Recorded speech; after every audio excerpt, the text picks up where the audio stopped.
কেঁচা জাতিলাও কোনে খাব কোনে ভাল পায় কেঁচা জাতিলাও ভাতৰ লগত খাই মই কিন্তু বিৰাট ভাল পাওঁ দেই। হেল্ল' এভৰিৱান, কি খবৰ? সকলো ভালে কুশলে আছেনে বাৰু? আজি ভাবিলোঁ স্পেচিয়েল ছানডে'নো কি খাম এয়া ভাবিলোঁ আছাম ট্ৰেক্টৰ লৈ আহিলোঁ আৰু বেছি পলম নকৰোঁ, পিঁয়াজ চিয়াজ এফালে ৰেডি কৰিয়ে লৈছোঁ আৰু আছাম ট্ৰেক্টৰত বেছি মা মছলা নিদিওঁ কাৰণ এইটো বহুত তেলীয়া বস্তুত বেছি মা মছলা দিলে আমনি লাগে।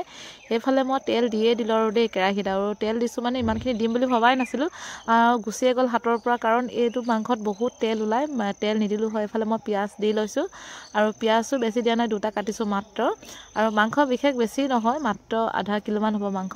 তাৰপিছত এইফালে তেলখিনি দিয়ে পিঁয়াজখিনি দি অলপমান ৰঙচুৱা কৰি ল'ম, অলপমান ৰঙচুৱা হ'লে মাংসখিনি দি দিম। তাৰপিছত এইফালে ভাজি আছোঁ দেই। আপোনালোকে ছানডে স্পেচিয়েল কোনে কি কৰিছে, কিন্তু ছানডে স্পেচিয়েল অকণমান এয়া আছাম ট্ৰেক্টৰ খাওঁ নালাগে নহয়, যিসকলে খায়, যিসকলে নাখায় কোৱা নাই বাৰু, যিসকলে খায়। এইফালে মই দিয়ে দিলোঁ আৰু দেই, অকণমান ৰঙচুৱা হ'ল, ৰঙচুৱা হোৱাৰ লগে লগে দিয়ে দিলোঁ মাংসখিনি। তাৰপাছত অকণমান ধুনীয়াকৈ ভাজি লৈছোঁ, অকণমান ভাজ কৰাৰ পিছতে ঢাকন দি দিম। আৰু ইয়াত বিশেষ মই একো বেলেগ বস্তু নিদিওঁ, মছলা অলপ দি দিছোঁ, মানে বেছি মছলা একেবাৰে নিদিওঁ বুলি ক'লেও নহয়, মানে অলপ ৰেড চিলি দিছোঁ, কালাৰটো অলপ ধুনীয়া লাগে, ৰেড চিলিটো দিলে মানে কালাৰিংটোৰ কাৰণে দি দিছোঁ, অলপ মছলা দিছোঁ।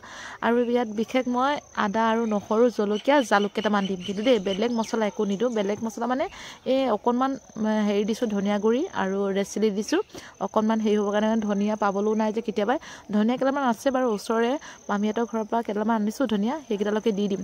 তাৰপাছত এইফালে অকণমান ভাজ দি দিছোঁ, ভাজ দিয়াৰ লগে লগে ঢাকনখন দি দিম।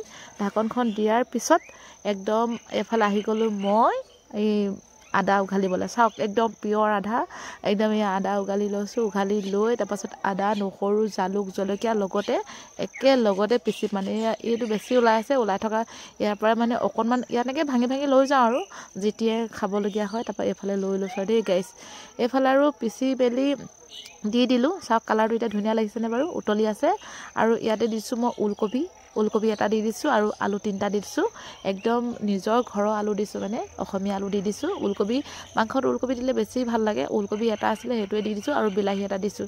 এই বিলাহী মানে ওলকবি দেখিছে নাই, ওলকবি এইফালে মস্তিকে উতলি আছে। আৰু তাৰপাছত আৰু উতলি একদম শেষ পৰ্যায়ত, আৰু এতিয়া বাঢ়িব হ'ব, আৰু বেছি টাইম নাই, মানে হৈ গ'ল বুলি ক'ব পাৰি কাৰণ বহুত টাইম হ'ল উতলি থকা, আপোনালোকক মই দেখুৱাই আছোঁ। এইফালে মই বাঢ়ি ল'ম, আৰু এইফালে কি বাঢ়ি ল'লোঁ কলপাতত, ধুনীয়াকৈ কলপাতত, আমাৰ ৰিতুৰাজে কৈ আছে কলপাতত খাম, আৰু কলপাতত খাবৰ কাৰণে এইফালে জাতিলাও লৈ আহিছোঁ, আৰু এইফালে চব মানে কেঁচা বস্তুৱে লৈছোঁ আজি খাম, মানে এইবছৰ মানে বিহুত মানে মই জাতিলাও উপহাৰ পাইছোঁ।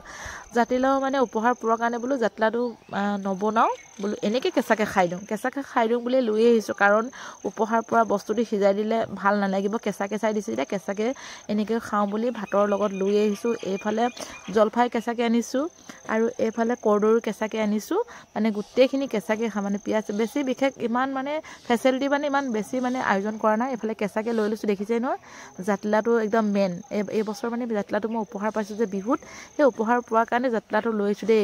জাতিলাওটো মানে এনেকৈ খাম, মানে চব্জি নবনালোঁ, চব্জিত মানে অকল আলু আৰু ওলকবি দিছোঁ, জাতিলাওটো এনেকৈ খাই দিওঁ দেই গাইছ, খাওঁ নে নাখাওঁ বাৰু আপোনালোকক অনুমতি লৈছোঁ কিন্তু দেই।